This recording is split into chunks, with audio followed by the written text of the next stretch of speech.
Alhamdulillahi Rabbil Alamin Alladhi arsala rasulahu bilhuda wa dinil haqq liyuzhira ala dini kulli walau karihal kafirun walau karihal musyrikun walau karihal munafiqun.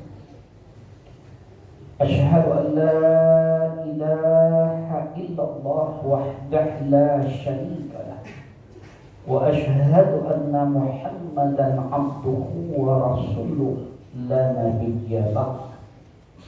Allahumma salli wa sallim ala sayyidina Muhammad wa ala ali Muhammad.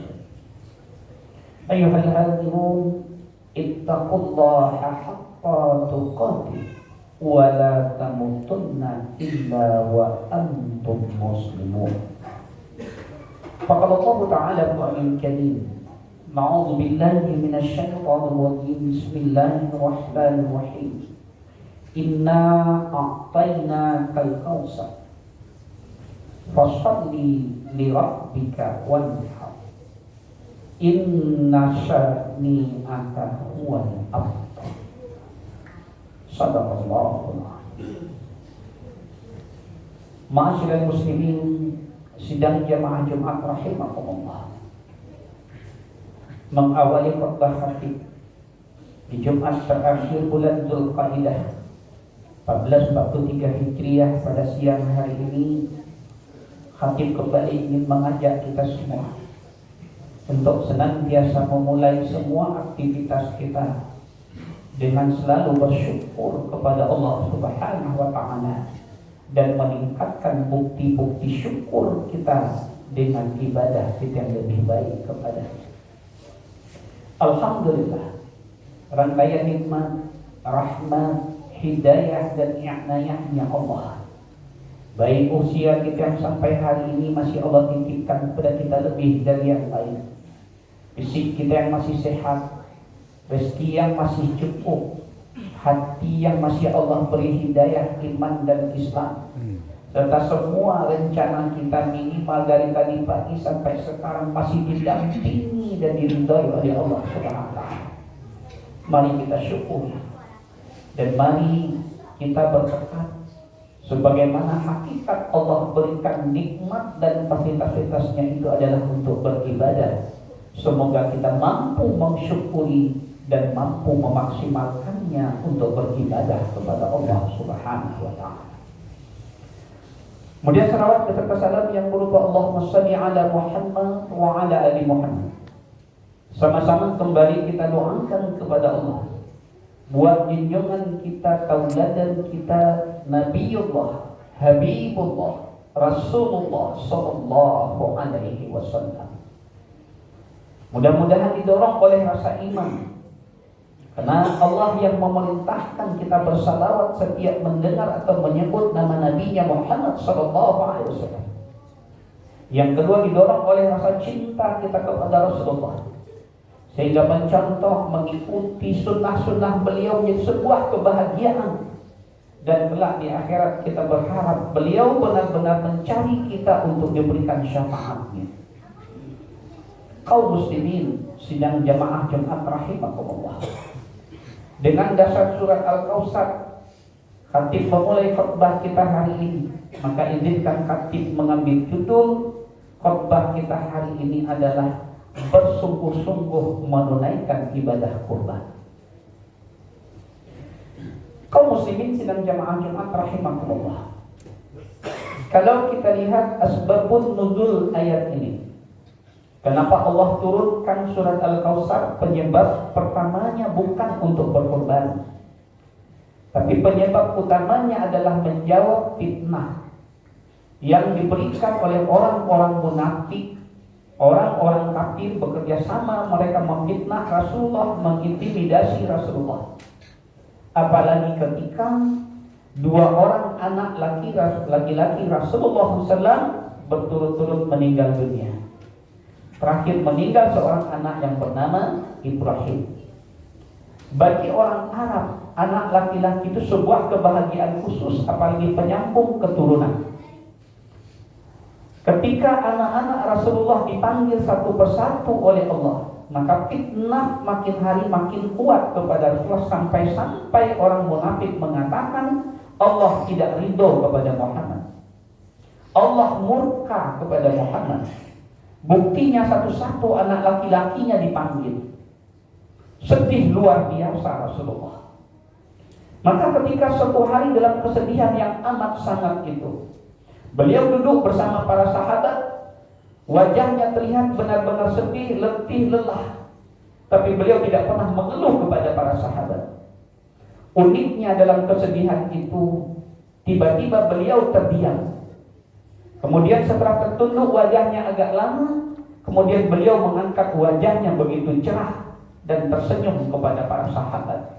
Padahal dalam kondisi kesedihan yang luar biasa. Ketika ditanya oleh para sahabat kenapa beliau tiba-tiba berubah wajahnya menjadi sumingrah, tersenyum dan seolah-olah hilang kesedihannya, maka jawaban beliau waktu itu kepada para sahabat adalah Allah telah menurunkan surat Al-Kautsar. Inna a'tainakal kautsar fasalli li rabbika wanhar inna sani'aka huwal abtar. Beliau sampaikan ayat itu kepada para sahabat. Dan ayat ini menjadi penghibur bagi Rasulullah, sekaligus menjadi penyebab turunnya syariat, disunnah muakkadahkannya perintah kurban. Kaum muslimin sidang jamaah Jumat rahimakumullah. Insyaallah dalam 2 minggu ke depan kita akan kedatangan kembali, diizinkan kembali hadir bersama kita hari raya Idul Adha, Idul Hajj dan Idul Kurban. Disebut hari raya haji adalah ketika hari raya ini saudara-saudara kita yang Allah izinkan akan melaksanakan ibadah haji dan puncaknya berkumpul di Arafah. Selanjutnya mereka akan pindah ke Muzdalifah dan menginap beberapa hari di Mina. Disebut Idul Kurban karena disyariatkan kepada kita yang tidak sedang haji untuk melaksanakan ibadah kurban. Mulai dari hari raya tanggal 10 sampai 3 hari berikutnya di hari-hari tasyrik. Kaum muslimin sidang jamaah Jumat rahimakumullah. Yang ingin menjadi penekanan hati di sini adalah menguatkan perintah dalam firman Allah di surat Al-Kautsar ini. Seandainya hari ini masih ada orang Islam termasuk kita yang ikut salat Jumat hari ini belum mendaftar sebagai peserta kurban, atau belum berniat untuk kurban tahun ini dengan berbagai macam alasan, mungkin perlu kita jadikan bahan renungan ayat ini kembali untuk merubah pendirian kita, karena belum terlambat untuk menjadi peserta kurban. Pertama, ayat ini menekankan kepada kita bahwa korban itu bagian dari rasa syukur kita terhadap nikmat yang sudah sangat banyak Allah berikan kepada kita. Makanya Allah mulai dengan kalimat Inna a'tainakal kautsar. Ada ulama menjelaskan Al-Kautsar itu adalah nanti akan diberikan kepada kita sebuah kenikmatan khusus dalam bentuk syafaat Rasulullah, yaitu diizinkan minum dari telaga Al-Kautsar. Al-Kautsar itu adalah sebuah telaga yang diberikan Allah kepada Rasulullah SAW kelak di mahsyar. Karena dijelaskan dalam sebuah hadis, setiap nabi dan rasul yang Allah utus dan semua umat yang beriman kepada masing-masing nabi yang Allah utus itu nanti ketika dikumpulkan di mahsyar, Allah memberikannya kepadanya telaga. Dan telaga yang diberikan kepada Rasulullah adalah telaga yang paling luas, yang paling manis rasa airnya, yang paling putih warna airnya, yang paling harum baunya. Dan siapa saja bisa minum satu teguk dari telaga kelak di akhirat, itu kata Rasulullah, maka dia tidak akan merasakan beratnya azab mahsyar. Di sisi kedua, maksud ayat ini adalah menjelaskan secara tegas kepada kita tentang betapa besarnya nikmat yang Allah berikan kepada kita. Maka ketika kita mensyukurinya, bentuk syukur itu adalah salatlah untuk Tuhanmu dan berkurbanlah. Kaum muslimin sidang jamaah Jumat rahimahumullah. Nikmat yang Allah berikan kepada kita yang paling tinggi nilainya adalah nikmat iman dan Islam. Sekaya apapun seseorang, setinggi apapun jabatan seseorang, sebaik apapun hidup seseorang, ketika dia tidak Allah matikan dalam keadaan beriman kepada Allah, maka semua itu tidak akan menilai kelak di akhirat. Padahal balasan yang kita tunggu dari semua amal kita adalah di akhirat. Karena dunia hanya untuk beramal, dan akhiratlah yang kekal, dan kita menerima balasan yang sesungguhnya. Alhamdulillah Allah telah pilih kita menjadi orang beriman. Maka mestinya bukti keberimanan kita itu pun sudah menjadi penyebab kita bersungguh-sungguh untuk berkorban setiap datangnya hari raya kurban. Apalagi kalau mau kita hitung betapa banyak nikmat lain, sekalipun terkadang kita lupa itu nilainya begitu besar. Allah berikan kepada kita sehat, nilainya begitu besar. Bayangkan seandainya terganggu saja sistem kesehatan tubuh kita, tidak bisa lagi bernapas normal walaupun oksigen masih Allah tebar begitu banyak, dan harus menghirup oksigen dari rumah sakit, itu saja tidak sanggup kita membayarnya tiap hari. Itu saja tidak sanggup kita menilainya kepada Allah tiap hari. Atau bayangkan tadi ketika kita berangkat bekerja atau berangkat ke masjid ini, sekalipun Allah lepaskan kendali kita di jalan raya 1 menit saja, orang lawan kita tidak melihat, atau kita tidak melihat sedikit saja lawan di depan, mungkin kita telah kecelakaan dan tidak sampai lagi ke masjid. Dan kalau kita nilai pengobatannya lebih dari biaya 1 kurban, wajar Allah menyuruh kita berkurban, dan Allah ingatkan kita betapa besarnya nikmat yang Allah berikan. Kaum muslimin sedang jamaah Jumat rahimakumullah, kalau logika ini kita pakai, maka mestinya kita harus berkurban segera. Kenapa? Bukti syukur kita terhadap nikmat Allah. Dan kita tahu logika nikmat itu Allah berikan sederhana sekali, dan itu pasti. La in syakartum la azidannakum, wa la in kafartum inna azabi lasyadid. Kamu syukuri nikmatku, aku tambah. Tapi kalau kufur, ingat, aku azab dengan azab yang amat pedih. Maka harusnya seorang beriman ketika datang syariat kurban, walaupun hukumnya soal sunnah mu'akkadah, yang kata ulama sesungguhnya mendekati wajib ketika penyebab wajibnya itu terpenuhi. Apa? Cukup nikmat kita membeli 1 ekor hewan kurban, ketika datangnya hari kurban, maka harus kita laksanakan ibadah kurban. Itu makanya Rasulullah menegaskan, seandainya ada orang yang diberikan kelebihan rezeki, apa ukurnya lebih? Terpenuhi kebutuhannya bulan Dzulhijjah, kemudian punya sisa dana bisa membeli 1 ekor domba, maka itu dianggap cukup memenuhi syarat.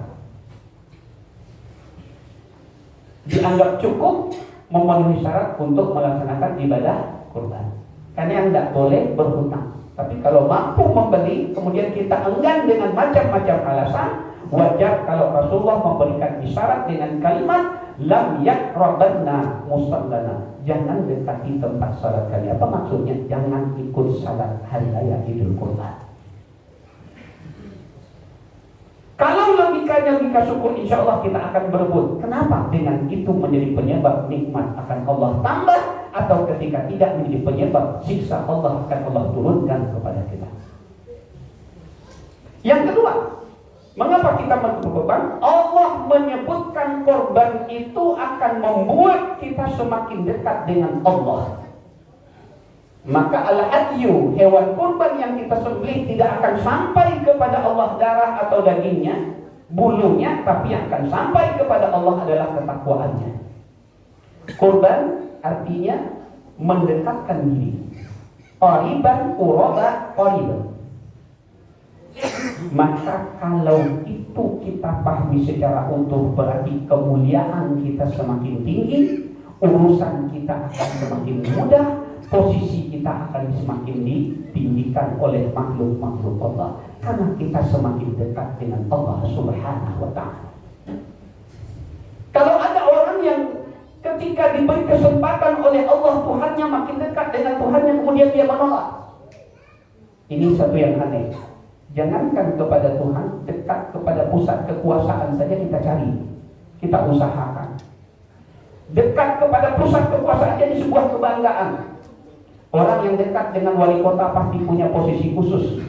Orang dekat dengan gubernur pasti punya posisi khusus di provinsi. Orang dekat dengan presiden pasti punya posisi khusus di tingkat pemerintahan pusat. Orang yang dekat dengan Allah juga sesungguhnya punya posisi khusus di mata Allah. Maka cara mendekatnya itu adalah dengan berkorban. Maka kalau ada orang yang tidak berkorban, berarti dia tidak mau dekat dengan Allah. Berarti dia tidak mau dimuliakan oleh Allah. Berarti dia tidak mau dikhususkan perlakuannya oleh Allah.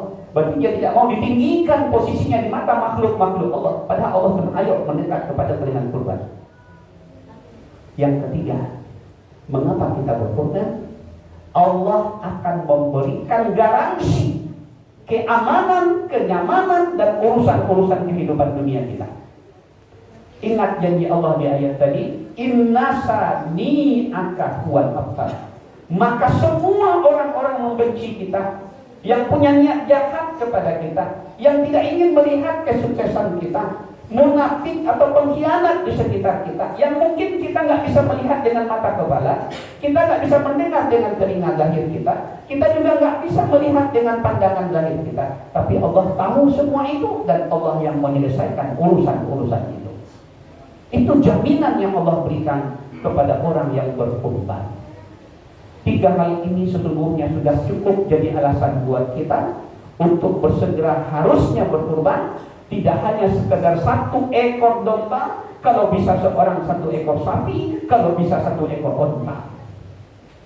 Karena disebutkan oleh Rasulullah SAW yang disebut menjadi hewan sembelihan itu hanya 3 jenis.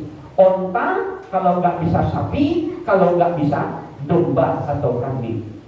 Dan untuk onta atau sapi bisa dibagi patungan untuk 7 orang dan tidak boleh lebih. Kurang boleh. Bolehkah kami 1 sapi 2 orang? Boleh. 1 sapi 3 orang? Boleh. 1 sapi 8 orang? Tidak sah lagi korbannya. Karena maksimal hanya untuk 7 nama korban. Dan dibolehkan kita memberikan patungan pahala korban kita kepada orang yang kita sayangi. Makanya Rasulullah SAW ketika berkorban, dia sebutkan, ini untuk korbanku dan satu lagi untuk umatku yang tidak bisa berkorban tahun ini. Jadi niat pahalanya boleh diberikan kepada orang-orang yang kita sayang. Kaum muslimin sidang jamaah Jumat rahimakumullah. Hari berkorban itu 4 hari. Mulai dari semenjak selesai melaksanakan salat Idul Adha sampai menjelang matahari terbenam hari ke-13 Zulhijjah atau hari tasyrik yang terakhir. Sebelum itu tidak disebut kurban, setelah itu pun juga tidak lagi dihitung kurban. Maka kalau mau berkorban di samping niatnya juga harus ada waktu khususnya, hanya hari Idul Adha setelah salat selesai dan sampai hari-hari tasyrik. Keempat, bagi yang berniat kurban dan telah mendaftar kurban, hati-hati betul melihat penanggalan hijriah. Karena menyempurnakan ketaatan kita kepada Allah di samping berkorban ada ujian kesabaran kita untuk tidak memotong kuku peserta kurban yang berniat kurban semenjak tanggal 1 Zulhijjah sampai selesai hewannya disembelih. Jangan ditanya kenapa ini dengan apa hubungannya. Maka coba lihat kenapa kita juga dilarang ketika pakai ihram membunuh semut, membunuh nyamuk, mematahkan ranting saat ihram di tanah haram. Baik ihram haji atau umrah, itu bagian dari ketaatan kita kepada Allah. Maka bagi kita yang berkorban pun Allah tambahkan syariatnya lewat rasulnya, sunnah tidak memotong kuku dan memotong rambut saat kita telah berniat ketika masuk 1 Zulhijjah sampai hewan kurban kita disembelih. Yang kelima, tidak ada kewajiban kita dan tidak menjadi penyebab sah atau tidaknya kurban kita melihat atau tidak dilihat hewan kurban kita disembelih. Mencicipi atau tidak dicicipi daging hewan kurban kita. Kenapa ini Khatib sampaikan? Agar kita juga bisa melihat peluang pahala yang lebih banyak keberkahannya ketika daging-daging kurban kita bisa dicicipi oleh saudara kita yang jarang menikmati daging kurban. Maka tidak salah hewan kurban kita kirimkan ke Mentawai. Sah kurban kita di Mentawai tanpa kita lihat, tanpa kita sah. Sah kurban kita di Palestina tanpa kita cicipi dari tanpa kita lihat, sah. Karena amal kita tergantung apa yang telah kita niatkan di awal. Sementara dagingnya jauh lebih bermanfaat dirasakan oleh saudara kita daripada kita korban di komplek tempat tinggal kita yang puluhan ekor tiap tahun, yang rata-rata warganya telah mencicipi daging tanpa kurban sekalipun. Maka alangkah indahnya kalau seandainya 2 kita di rumah ikut korban. Oke lah, 1 di komplek tempat tinggal kita, 1 lagi yuk kita kirimkan ke daerah-daerah minus lewat lembaga-lembaga yang menyalurkan hewan kurban kita agar manfaatnya lebih dirasakan oleh saudara kita sesama muslim. Pak, terbisalah anda untuk kamu. الذين آمنوا ونستعين بالله من شرور أنفسنا ومن سيئات أعمالنا من يهد الله فلا مضل له ومن يضلل فلا هادي له أشهد أن لا إله إلا الله وحده لا شريك له وأشهد أن محمدا عبده ورسوله لا نبي بعده اللهم صل وسلم على سيدنا محمد وعلى آل محمد أيها الحاكمون اتقوا الله حق تقاته ولا تموتن إلا وأنتم مسلمون. فقال الله تعالى في الكريم أعوذ بالله من الشيطان بسم الله الرحمن الرحيم لئن شكرتم لأزيدنكم ولئن كفرتم إن عذابي لشديد. إن الله ملائكته يصلون على النبي يا أيها الذين آمنوا صلوا عليه وسلموا تسليما. اللهم صل على محمد وعلى آل محمد كما صليت على إبراهيم وعلى آل إبراهيم وبارك على محمد وعلى آل محمد كما باركت على إبراهيم وعلى آل إبراهيم في العالمين إنك حميد مجيد. اللهم اغفر للمسلمين والمسلمات والمؤمنين والمؤمنات الأحياء منهم والأموات ويا قدير الحجاب برحمتك يا أرحم الراحمين. ربنا ظلمنا أنفسنا وإن لم تغفر لنا وترحمنا لنكونن من الخاسرين. ربنا لا تزغ قلوبنا بعد إذ هديتنا وهب لنا من لدنك رحمة إنك أنت الوهاب. ربنا آتنا في الدنيا حسنة وفي الآخرة حسنة وقنا عذاب النار والحمد لله رب العالمين. أقم الصلاة.